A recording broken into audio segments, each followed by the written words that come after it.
Living memory में कोई ऐसा प्राइम मिनिस्टर नहीं हुआ इंडिया का जिसने मुस्लिम्स के लिए इतना किया जितना मोदी ने किया। Explain to me one anti Muslim decision of Modi, one. उन्होंने टोपी नहीं पहनी। 77% ऑफ दिल्ली इज ऑन वक्फ लैंड। 1500 साल पुराना temple was considered to be on Waqf land. How can a 1500-year-old Hindu temple be on a land that belongs to a faith that is only 30? मतलब how is it even possible? तो वो आप 30 second वाली तैयारी करके आते हैं कि उस वक्त कोई आत्मा आपके अंदर घुस जाए। केजरीवाल की आत्मा। Namaste. Subscribe to our channel, like the video and do leave a comment below so YouTube recommends this to more like-minded souls. What do you mean by pro-Muslim and what do you mean by anti-Muslim? जितने भी अभी लोगों ने कहा है पिछले 10 साल में एंटी मुस्लिम गवर्नमेंट ने एक्शन लिया है, वो एक्चुअली एंटी मुस्लिम नहीं है। अगर आप ध्यान से देखें, why is it anti Muslim? तो पहले तो ये एक वो चीज़ क्रिएट कर दी जाती है कि आप कोई भी एक्शन लेंगे हम उसको एंटी मुस्लिम कहेंगे। Why is CAA anti Muslim? कोई मुझे समझा दे। Why is 370 anti Muslim? वक्फ एक्ट का प्रोविजन अमेंडमेंट करना ड्रैकोनियन, मैं तो कहता हूँ पूरा एक्ट हटना चाहिए, लेकिन उसको why is it anti Muslim? अगर आप RTE का जो 93rd अमेंडमेंट के साथ कंजंक्शन है जो एक्चुअली एंटी हिंदू है, उसको आप हटाते हैं, वो एंटी मुस्लिम कैसे हो गया? तो ये जो मुस्लिम्स हमारे देश के भाई बहन ये सोचते हैं कि ये चीज़ आने वाली है, ये एंटी मुस्लिम होगी, एक तो वो उसी में गलत है। तो जैसे मैंने कहा, डेटा के साथ प्रूव किया है, लिविंग मेमोरी में कोई ऐसा प्राइम मिनिस्टर नहीं हुआ इंडिया का जिसने मुस्लिम्स के लिए इतना किया जितना मोदी ने किया। ये ओपन चैलेंज है। मोदी ने मुस्लिम्स के लिए ज्यादा किया है, हिंदुओं के लिए कम किया है। अच्छा, हाँ, ओपन चैलेंज है, पर पर्सोना ऐसा क्रिएट कर दिया। अब मैं बहुत बार कहता हूं, BJP is a disaster at perception, Congress is a master at deception. Actually अगर एंटी मुस्लिम अगर आप देखें तो वो कांग्रेस है, इट इज। मैं शाहबानो के जजमेंट से basically the whole thing started, symbolically वहीं से शुरू हुआ सारा। जब से अपीजमेंट वर्ड घुसा है हमारे लेक्सिकॉन में, वो कहाँ से घुसा है? वो शाहबानो जजमेंट से घुसे, ओवरटर्न किया। तो सबसे ज़्यादा एंटी मुस्लिम अगर आप स्टेप देखें तो वो था, मुल्लास को प्लेकेट करने के लिए ऐसा स्टेप लिया जिससे पूरे देश ने ये सोचा कि यार ये तो आप अपीजमेंट कर रहे हो, प्रो मुस्लिम अपीजमेंट कर रहे हो। So that sowed the seeds. तो what has Modi done? Please explain to me one anti Muslim decision of Modi, one. उन्होंने टोपी नहीं पहनी ना या उन्होंने इफ्तारी पार्टी नहीं हाँ। की। सी, मैं कई बार ये कहता हूँ आनंद भाई कि मुसलमान को भी तो समझना होगा ना कि आपको आपकी इफ्तारी पार्टी में जाकर आपकी टोपी पहन ले रहा है वो इम्पोर्टेंट है, या जो आपको टोपी पहना रहा है इतने साल से वो आपके लिए खतरनाक है? आपको समझना पड़ेगा। आपको कौन जो है वो सिर्फ गिफ्ट्स ला के दे रहा है लेकिन आपसे शादी करने को तैयार नहीं है, और कौन आपके साथ घर बसाने को तैयार है, आपको इज्जत और रिस्पेक्ट देने को तैयार है, ये आपको समझना होगा, और वो उसके लिए तैयार नहीं है। अब मतलब वो स्क्रीची रेडियो जॉकीज हैं, एक्चुअली क्या है ये पूरा, ये एक सिस्टम के तहत चलता है। एक तो हैं, वो मैं भूल भी गया, किसी लेफ्टिस्ट उसके, उन्होंने कहा हमें स्ट्रैटेजी बदलनी पड़ेगी। आपने देखा होगा, उनका वो वायरल हुआ था। ये स्ट्रैटेजाइज करते हैं कि भाई आगे हमारा रास्ता क्या है। Most of them are educated so called moderate Muslims, they are the real fundamentalist. वो भेड़ बकरियों की तरह ट्रीट करते हैं अपनी कॉन्स्टिट्यूएंसी को, सिलेक्टिवली उठाएंगे कोई चीज़, उसी पे चल पड़ेंगे। And that is the reason for this cloud of confusion. In fact अब कंफ्यूजन नहीं है, दे आर सो सर्टन, फैला दिया है कि Modi is anti Muslim, anti Muslim. एक चीज़ नहीं बता सकते जो एक्ट पार्लियामेंट ने किया हो या मोदी लाया हो which is anti Muslim, not one. आप 370 को एंटी मुस्लिम क्यों कह रहे हैं? इनफैक्ट 370 जब तक था उससे ज़्यादा anti Dalit, anti Muslim women, anti Sikh, anti Gurkha, anti refugees कोई और एक्ट ही नहीं था। पर सर, ये बात तो मुसलमान को समझ में नहीं आ रही है। इससे दिख रहा है ना कि बीजेपी का वोट बैंक वही 8% पे है। अगर वो समझ रहा होता तो बढ़ता ना इतने। अभी हमने वीडियोस देखे, इलेक्शन के बाद मुसलमान भर भर के वोटिंग लाइन में लगा हुआ है, तो वो वोट तो मोदी को नहीं गया, वो तो उन्हीं को गया जो कि टोपी पहना रहे हैं सालों से। तो यानी नरेंद्र मोदी कुछ भी कर लें, वो तो समझने को तैयार नहीं है ना वो। 100%। लेकिन इसमें मैं ये भी कहूँगा कि BJP is also stuck between the rock and the hard place. BJP को ये लगता है कि अगर हम ओपनली प्रो मुस्लिम कहेंगे, अगर हम ओपनली प्रो मुस्लिम भी ना बने, थोड़ा सा ये प्रोजेक्ट ना करे इमेज कि हम एंटी मुस्लिम हैं तो हमारा हिंदू कॉन्स्टिट्यूएंसी चली जाएगी, ये इनको शुरू से लगता है। बहुत सारे ऐसे केसेस हैं जहाँ पे they openly try and project but सच नहीं बताते।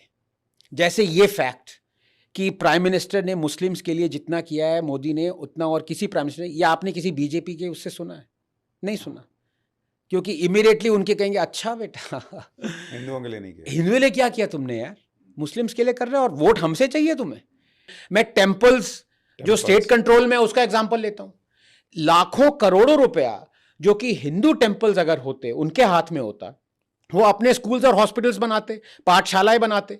तो जो पुअर हिंदू है जिसके पास कोई चॉइस नहीं है, जिसको इंसेंटिव की तरह कहा जा रहा है कि तुम हमारी फोल्ड में आ जाओ, हम तुम्हें फ्री हॉस्पिटलाइजेशन करवाएंगे, हम आपको फ्री स्कूलिंग देंगे बच्चों को। मेरे बीवी बच्चे अगर मर रहे हैं, ठीक है, किसी के हिंदू के मर रहे हैं, can I blame that person to get converted? अगर कि कल आपके जो है स्पाउस नहीं रहेंगे जिंदा, अगर आप हॉस्पिटल नहीं मिला आपको, उसने कहा आप आ जाओ हमारे फोल्ड में आ जाओ, तो ये चीजें कौन कर रहा है? वो मैं उसको ब्लेम नहीं देता जिसका रोल है ये करने का, रिलीजियस रोल है। नहीं, और मंदिरों का जो खजाना है उस पे सरकार का अधिकार क्यों? और अगर है तो सब पे होना चाहिए। सब पे होना चाहिए यार। अच्छा, इसको, इस सिचुएशन को ये सारे लोग, ओवैसी, कांग्रेसी, सब लोग सेकुलर कंट्री मान रहे हैं ना। जरा सा कुछ हो जाए, हाय हाय सेकुलरिज्म चला जाए, खतरे में आ जाए, खतरे में आ जाएगा। अगर आप इसको सेकुलरिज्म मान रहे हो तो भाई मॉस्क और चर्चेस को भी लाओ कंट्रोल में। वो क्यों नहीं ला रहे हो? उनका लैंड क्यों नहीं कर रहे हो कंट्रोल? उनका तो बल्कि उल्टा जा रहा है अभी वक्फ लैंड पे। विष्णु जैन जी ने बताया कि हमारी सरकार इंटरेस्ट फ्री लोन्स दे रही है for shops to be setup on वक्फ लैंड। मस्जिद के आसपास अगर आप शॉप सेटअप करना चाहते हो, आपको इंटरेस्ट फ्री लोन मिलेगा। ये चल रहा है। और जो जिसका वक्फ लैंड है वो किन आदमियों से को कहेगी कि भाई आप शॉप सेटअप करो? हिंदू से कहेगी क्या? और आप दर्शकों को भी मैं बता दूं कि इस देश में सबसे ज्यादा जमीन सेना और रेलवे के बाद वक्फ के पास। वक्फ के बाद है। अब शायद चेंज हो गया हो, वक्फ नंबर 2 आ गया हो। मैंने इस पे पूरा मैंने किताब लिखी है इस पे, वो हिंदूज इन हिंदू राष्ट्र पे, एक चैप्टर पूरा वक्फ पे है 1995 में। मतलब ऐसा ड्रैकोनियन एक्ट है ये, मैं आपको क्या बताऊं, इट्स जस्ट अनबिलीवेबल। जो आपका घर है मान लीजिए, ठीक है, एक दिन वक्फ बोर्ड ने कहा कि ये वक्फ प्रॉपर्टी है। दिस बाय द वे ये लीगली वो कह सकते हैं। आपके पास रिकोर्स क्या होगा? उन्होंने तो मुकेश अंबानी के घर को भी शायद कह रखा है। यस, शायद नहीं, आप ये पता लगे ये स्टूडियो तो नहीं है पता चला धक्के मार के यहीं से निकाल रहे, कह रहे कलमा पढ़ो वरना। Delhi high court is on वक्फ लैंड। मैंने एक बार मजाक में कहा, टाइम्स नाउ के स्टूडियो में था, मैंने कहा जरा राहुल पता लगाओ कि ये वो वक्फ लैंड पे 77% ऑफ दिल्ली इज ऑन वक्फ land. Central Vista is on वक्फ लैंड। वो सब छोड़िए, अभी तमिलनाडु में केस आया था, 1500 साल पुराना temple was considered to be on वक्फ लैंड। अब मुझे कोई कॉमन सेंस में, मतलब ये वही होता है कि anti Muslim, Islam is 1300 years old. How can a 1500-year-old Hindu temple be on a land that belongs to a faith that is only 30? मतलब how is it even possible? But it is. और जो ये surveyor's होते हैं, जो वक्फ board के members हैं, जो कहेंगे ये they are deemed as public servants. समझ रहे हैं आप? आईएएस के ऑफिसर्स की तरह है। और आपको पता है आईपीसी सेक्शंस क्या कहते हैं? अगर आपने IPS IAS officer public servant पे आपने कुछ कह दिया, you are liable to be under arrest. और ऐसे ड्रैकोनियन प्रोविजंस और दे रखे हैं, स्टैट्यूट ऑफ लिमिटेशन नहीं है। आपने पब्लिक सर्वेंट का मैंने आपको बताया, उसके बाद आपका ओनस है। पहले तो ये था कि कोर्ट भी नहीं जा सकते थे, ट्रिब्यूनल पे जाना पड़ता था। अब कम से कम ट्रिब्यूनल के बाद कोर्ट पे आ सकते, लेकिन ट्रिब्यूनल पे जाना जरूरी है। मतलब मजाक चल रहा है इस देश में। तो अब जब कांग्रेस जाने वाली थी 2013-14 में, 123 ऐसी प्रॉपर्टीज थी जो कि सरकारी प्रॉपर्टी प्राइम लैंड में, लटियंस दिल्ली में, जो वक्फ को वापस दे दी, वक्फ को दे दी। अब वो बीजेपी सरकार ने उनसे वापस ली, केस चल रहा है, जो भी है। See the point is, how is this anti Muslim? If you are removing discrimination, how can it be construed? ये मेरी यही समझ में नहीं आता, और ये परसेप्शन हमारे देशवासियों में बीजेपी क्लियर नहीं करती है। नहीं, और कई तो मुसलमानों की ज़मीन है जो वक्फ ने ले रखी है, और वो बेचारे लड़ रहे हैं कि भाई ये हमारी ज़मीन थी, ये मुसलमान जो वक्फ ने ले ली। कि आप बात कर रहे हैं, एक हिम्मत आपने बड़ी दिखाई और बोल दिया कि कश्मीर में जो है वो इजराइल वाला इलाज होना चाहिए। क्या उसकी ज़रूरत क्यों लगी आपको? और उस पर बड़ा हंगामा भी हुआ। हाँ, हंगामा हुआ, वो क्लिप काटे गए, सरकमसाइज किए गए क्लिप, पर वो तो उनका एजेंडा चलता है, और मैंने कुछ नई बात नहीं कही थी। इनफैक्ट जनवरी में मैंने वही कहा था, the context obviously was rehabilitation of Israel like solution, जिसमें वो रिहैबिलिटेट करें जो जेनोसाइड अफेक्टेड कश्मीरी हिंदूज थे, सेफ एंड सिक्योर सेटलमेंट्स में। Israel is known for that. मैं जनवरी में कह चुका हूँ, उस क्लिप में भी क्लियर है कि भाई मैं सेटलमेंट्स घर की बात कर रहा हूँ। और यही बात नहीं, नवंबर 2018 में इंडिया के काउंसिल जनरल ने ऑलमोस्ट वर्बटिम ये कहा था कि to rehabilitate the displaced Kashmiri Hindus और जो भी जिनके aggrieved this thing, you need an Israel type solution, Israel model, Israel solution. He said it, I am quoting verbatim, मैंने भी वही रिपीट किया। इन्होंने मतलब, कैन यू इमेजिन, हम ऐसे देश में रह रहे हैं जहाँ पे the talk of rehabilitating people who have suffered genocide safely and securely rehabilitating them is considered as a genocide. वही तो क्रिस्टोफर हिचन्स ने कहा ना कि it is embarrassing to accommodate your utterances on the basis of what others might try and take offense of, you know. जिसको offence लेना है वो कुछ भी आप कहोगे वो लेगा। अगर आप अपना चेंज करना चाहोगे ना तो आपकी गलती है फिर।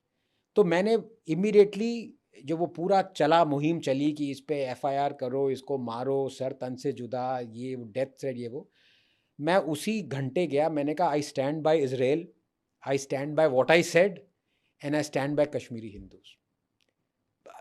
Why wouldn't you want people who have suffered genocide to be rehabilitated?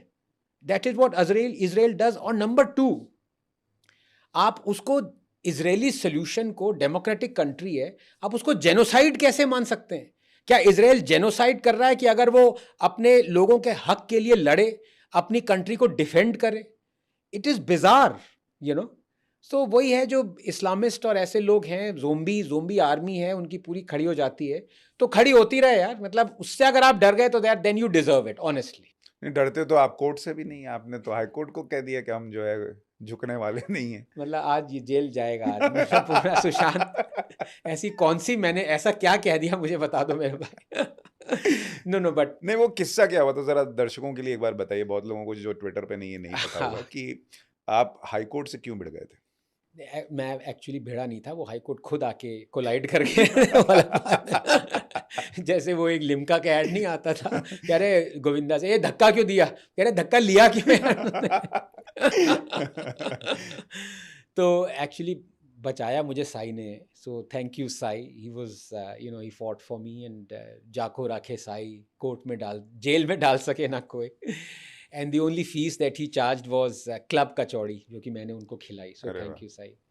But actually ये क्या था कि justice high court, Madras high court के थे, आई थिंक गौतम नवलखा को बेल दी थी उन्होंने। अब काफ़ी 4-5 साल हो गए, प्री कोविड की बात कर रहा हूँ मैं, 5 साल हो गए। तो विवेक अग्निहोत्री और 2-3 और, आई थिंक श्री गुरुमूर्ति जी थे, और बहुत लोगों ने, दे काइंड ऑफ इंसिनुएटेड कि भाई the wife of the judge, I'm sorry, the wife of the judge was a legal partner or something like that of this guy. So they alleged a conflict of interest. The judge slapped a criminal contempt on Vivek Agnihotri and on Gurumurthy and on Swarajya that reported it. मतलब report पे भी, जैसे मान लो कल को times of India का Bofors का scam हुआ है, आपने टाइम्स ऑफ इंडिया पे भी वो कर दिया कि मतलब आप ये भी बता नहीं, रिपोर्ट भी नहीं कर सकते। सो उसी वीक पे सुप्रीम कोर्ट ने कहा था कि dissent is the safety valve of democracy. जब गौतम नवलखा को बेल चल, तो वो कहा था। तो मैंने कहा ये dissent is the safety valve of democracy, I stand with Vivek Agnihotri without commenting whether Vivek Agnihotri is right और रॉन्ग। तो मुझे लगा भाई ये, अब जैसे साई ने भी ये बाद में कहा कि कोई प्रोसेशन चल रहा है प्रोटेस्ट का, सो यू नॉट फॉर और against what they are protesting for, but you are for their right to protest. वही मैं कह रहा था। मुझ पे भी डाल दिया उसी जज ने, मतलब उनके थ्रू या जो भी है, मुझ पे क्रिमिनल कंटेम्प्ट डाल दिया गया।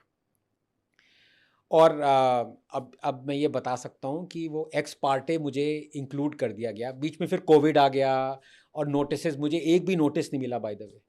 लेकिन ये भी एक कोर्ट की वो होती है कि अगर आपको पता चल गया किसी भी तरह से, तो अब वो माना जाएगा कि आपको नोटिस मिल चुका है। तो ट्विटर पे था, जो भी है, लोगों ने बता दिया, अरे यार ये देखिए क्या हो गया, तेरे पे तो केस आ गया है। अच्छा, मुझे प्रोसीडिंग्स में डाल दिया गया। जिस जज ने डाला वो मेरा रूममेट रह चुका है कॉलेज में। उसके लिए मैं कोल्ड कॉफ़ी बनाई हुई है बहुत बार। कोल्ड कॉफ़ी बहुत अच्छी लगती थी उसको। कई बार मैंने कहा नहीं मैं नहीं दूंगा आप कोल्ड, हो सकता है उसकी भड़ास निकालने के लिए उसने डाल दिया जो भी है, but that's on a lighter note.